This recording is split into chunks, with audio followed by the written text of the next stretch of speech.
Dean Timmerman, Reverend Dr. Ott, President Wyatt, members of the Monmouth Board of Trustees, distinguished guests and family members, thank you all for allowing me to be with you today. Most importantly, congratulations to the class of 2015 Monmouth graduates. I can feel the energy. I thought I was feeling the energy last night through the walls in my hotel room. Turns out it wasn't graduates, it was families celebrating. My congratulations to Stephanie Langford for a marvelous speech. Well done to you. Thank you. And I also understand that many of the graduating class today are international students. I hope that the 4 years that you had here, you had a chance to learn a bit about America, but I really hope to the American classmates you had a chance to learn a bit about the world from them. And I think this is an enormous strength of this curriculum. And so I congratulate you as well. I want to express my sincere appreciation to Dr. Wyatt, both for the invitation to speak with you today, but also for his leadership during his first academic year as the president of Monmouth College. Now, having been a Marine for nearly 4 decades, I can tell you I can recognize a pretty good team in action when it happens. And I think that Dr. Wyatt would tell you that he's only half of a really good team. And he's joined by the First Lady of Monmouth College, Lobe, his precious wife. And they have created a wonderful team and a wonderful environment here. And I would ask you to help me to celebrate their year as Team Cloby continues to gain traction at this great school.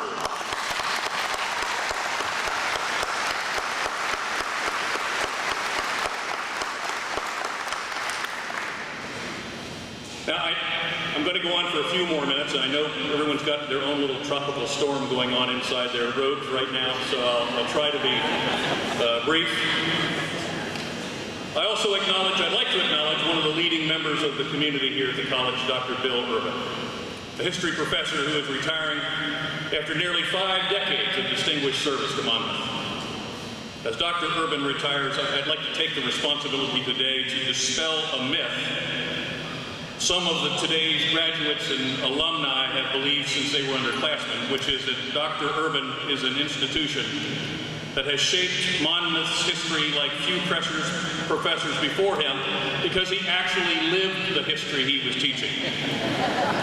That he lived through the Middle Ages and America's westward expansion, and that, of course, drove how captivating his lectures could be. But I have to tell you that he might have taught you about Charlemagne and might have taught you about the Donner Expedition, but he didn't actually know them. Now, Dr. Urban, I tell you, of course I'm kidding, but I certainly can relate to your dilemma. When I served as the Commandant of Midshipmen at the Naval Academy, I remember midshipmen asking me what it was like to be at Annapolis way back when I was a midshipman. And I would always say to them, you mean right after the Civil War?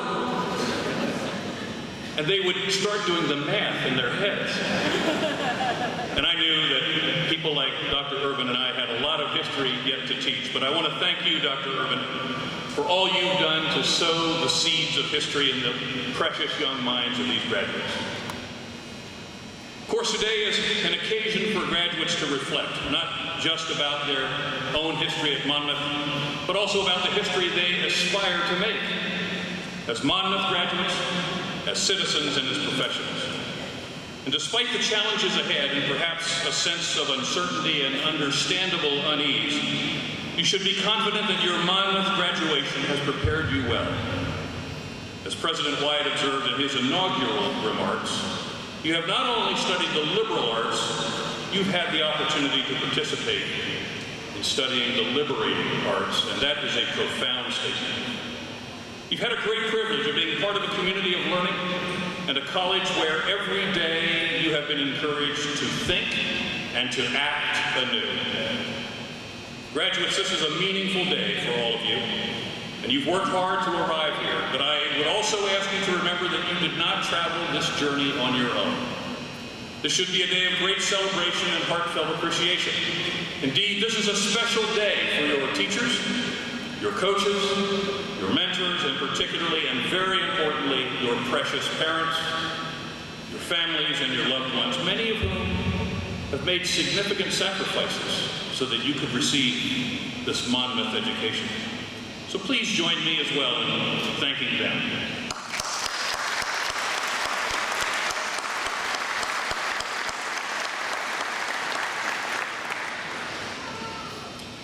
Years from now, I don't expect that you'll remember many of the words spoken from the podium today, but it is my hope, however, that you will remember and you will honor the people who made this day possible for you. So let's get to the point. Speaking of remembering this day, speakers at commencements often talk about not being able to remember their own commencement addresses. Stephanie?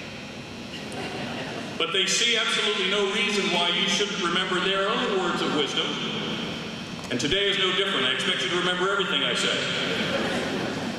Now, the day I graduated from the Naval Academy, my speaker that day was the Secretary of Defense, someone you may have heard of known as Donald Rumsfeld. His well-polished speech was pure gold. His delivery was flawless, and his words were wisdom personified. But I don't remember a word of it. And that's my fault, because I was worried about my Corvette overheating because it was idling in the parking lot to facilitate my rapid escape. And as fate would have it, 27 years later, I'm now the Commandant of Midshipmen at Annapolis, which is roughly the Dean of Students. And who's the speaker at the commencement? Why, Donald Rumsfeld, appointed once again to be the Secretary of Defense. And I do remember that address, and the midshipmen were enormously inspired. It was brilliant, and in particular, I remember Secretary Rumsfeld's own recollection of me in 1976 as having been the midshipman who was dozing on the front row of the graduating class. Thankfully for me, the graduation event was not a graded event, and immediately between naps and worrying about my Corvette, I crossed the stage and graduated right after the American Civil War. The commencement address that really has stayed with me was delivered years later at a far different kind of ceremony that I was attending. It was the graduation of a service school for a class of Marines that were headed to Desert Storm. You'll recall that moment, a generation in the past. On that day, the speaker shared 3 simple lessons.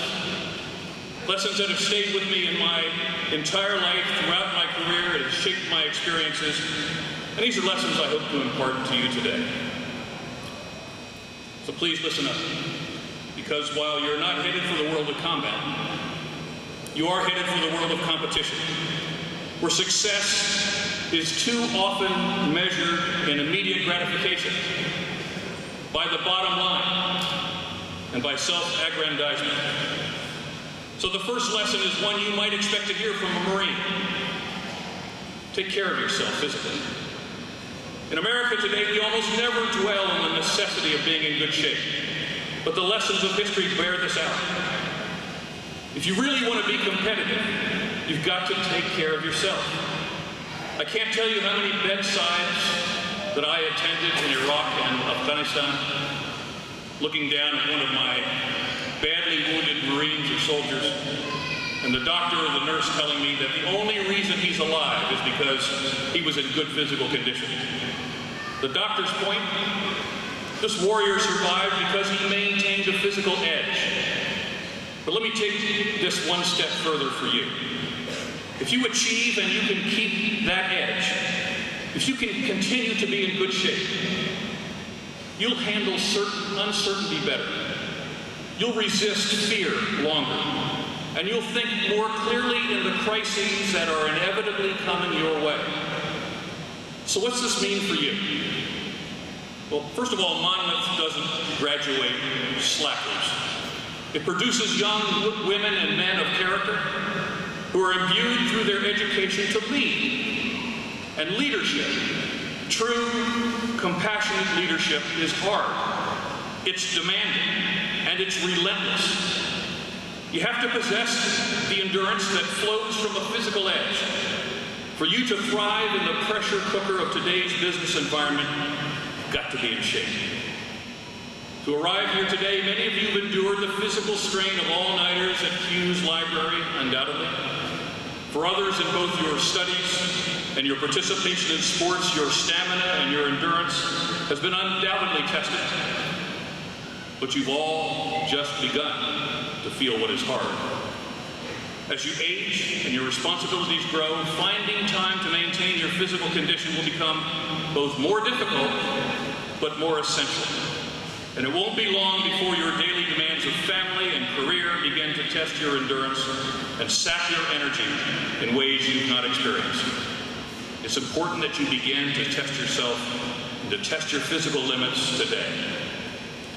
This is an understanding I developed over the course of my long career, and one which I often grappled with mightily in my service as the commander of our forces in Afghanistan for 18 months.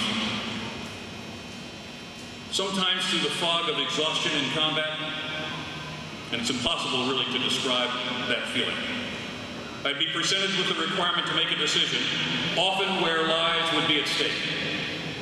But I trained myself and I trained my staff to ask the question, does this decision really need to be made now? Some did, but some could wait. And after I'd gotten a short period of rest or sleep, I found myself in possession of the higher faculties needed to make that decision and move on. Over and over again, I was thankful that my level of physical conditioning afforded me the capacity to resist the waves of exhaustion coming at me continuously. Maintaining your physical health is not, as Mark Twain once quipped, a matter of eating what you don't want, or drinking what you don't like, or doing what you'd rather not. Indeed, it's quite the opposite. Only by maintaining your physical condition will you be able to achieve the full potential and to appreciate and experience all that the world has to offer you over the course of your lives. Now, my second lesson involves nurturing your intellect and cultivating a lifelong curiosity. It's this: be the master of your profession. I know that at this moment you don't need some old guy to tell you to continue to crack the books for the rest of your life. Some of you are booked out. I can see it in your eyes. In any case, you've been sorely and rigorously tested by the curriculum of this great institution. But trust me, your success in life will be determined in many respects by your capacity to learn, and in learning, to master the ability to embrace new ideas and turn them to your favor. Being a master of your profession also means embracing the humility that comes with a lifetime of service and study. I've seen this everywhere. Everywhere that I've served, the greatest and most successful professionals are those who are committed students. Put succinctly, all great leaders are great readers. Indeed, there's a reason today's ceremony is called a commencement. A commencement is not an end of a journey, but a beginning. Today should not mark the final chapter of your education, but the first chapter of your lifelong dedication to the pursuit of knowledge. So to that end, the entire march of human history exists for you at the touch of a keyboard or a quick visit to your library. You have the ability to harvest the thoughts and the teachings and the experiences of generations of women and men who've gone before you. And while you can't do anything about having a 22-year-old body, there is nothing that should prevent you from having a 1,000-year-old mind. And I want you to think about it. Seek the wisdom of the ages. Read and achieve that 1,000-year-old mind. My third and final lesson has to do with values and the vital work of enriching your spirituality, your spirit. And it is this: be a servant leader. As you transition into independent adulthood, moving finally out of the basement, but striving to put the needs of others ahead of yours, and strive to be a servant leader, putting others first, and you will find that life's journey will be more fulfilling and enriching. Look for the causes bigger than yourself, causes that provide and convey higher purpose, and dedicate yourselves wholly to those causes. Be an exemplar of humanity and fellowship in action. And In my long years of service, which continue at this moment, I have no time for the complacency and arrogance of a profession. Arrogance is but a hair's breadth from ignorance, and the two together are indescribably corrosive and even dangerous to the effectiveness of an organization. Humble servant leaders often discover that many of life's challenges, both large and small, find their rightful place in the larger context of selfless service. It's hard to sweat the small stuff when you're focused on a greater cause and a greater journey. So being a servant leader does not mean abandoning material comfort or the pursuit of a comfortable life for your family. Servant leadership does require understanding these objectives and putting them in their proper context. Servant leaders understand that an endless pursuit of greater material gain or higher social status rarely leads in the end to personal satisfaction or fulfillment. There is in fact a similar understanding that has long been part of Monmouth's mission. Quote, in individual integrity, not appearance or social privilege, marks the extraordinary person from the ordinary. The charge for the servant leader is to help others to see their own extraordinary potential and to lead them in such a way that they are empowered to develop it. Servant leaders understand what I call the human element, that all great undertakings succeed or fail first and foremost at the human level. And while for you all technology will grow and all processes will advance, there is still no substitute for the human element. Servant leaders understand implicitly and understand that only success can be achieved by taking advantage of the individual backgrounds of the many that you lead and leading them in a common effort. And servant leaders pride selflessness and personal integrity and respect for inherent dignity above all other things, and they find meaning and higher purpose in using their individual talents and their gifts to contribute to our common humanity. There's a wonderful Afghan saying that goes, if you want to go fast, go alone. If you want to go far, go together. If you want to go far, go together, humbly leading and selflessly sacrificing for those you carry with you towards the greater goal. Sadly, in too much of the world today, there are places where there is very little respect for humanity. And as a Marine of 38 years, I have seen evil up close. Al-Qaeda in Iraq, the Taliban in Afghanistan, and the worst of them, ISIL, now in the Middle East. The extent of ISIL's depravity and the depth to which it has sunk is in stark contrast to the ideals I call on you to embrace. Their unspeakable acts and what they espouse are a reminder that our own actions as individuals and as a society, indeed our very humanity, must be rooted of unassailable values. So in a world that is changing faster than ever before, in a world often defined in soft and slippery justification through moral relativism, you must decide what you stand for and anchor and discipline yourselves in a strong set of values. Now, some of you might be thinking if you've not adopted a value system by now, it's too late. But don't leave that for a second. Because Monmouth College has given you a basis in values you may not now appreciate, but I'm telling you, you will cherish it in the years to come. As of tomorrow, graduates, this discipline will take on greater importance. You'll enter a world that often seems unpredictable and at times unstable. You'll find yourself buffeted and bruised by these realities. But by maintaining your personal balance, by remaining rooted in your values, by attending to your physical, intellectual, and spiritual selves, you will develop the ability to thrive and to lead others. When I asked Dr. Wyatt what he wanted me to talk about today, he said, I want you to talk about 5 minutes.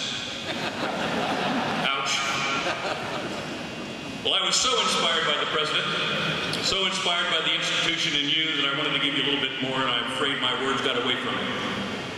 But after today, and as the years pass, in conclusion, I don't expect you'll remember much of me or what I've said. Some of your cars are no doubt idling in the parking lot. But even as your memories of Monmouth begin to fade, I challenge you to remember the 3 points that I tried to convey today. Be aware of your physicality and maintain your physical condition by continually testing your physical limits. Be masters of your profession, committed to a lifelong learning and cultivation of your intellect. And last and most important, be a servant leader rooted in strong values. And as you go about responding to these challenges, you will find no farther than you have to look inside your own Monmouth community for examples of how you should live and how you should act, and how you should think and act anew. I want to thank you for allowing me to be with you today on this special occasion, on a day when your opportunities as students will soon become your obligations as graduates. And on this day, when your journey as adults and citizens truly begins, I congratulate you. So for the graduates, I wish you the best in all your endeavors. For the college, I wish for the continued wisdom for the leadership, faculty, and staff. For the many assembled here, I wish God's rich blessings for you on this wonderful day, now and always. And may God bless America. Thank you very much.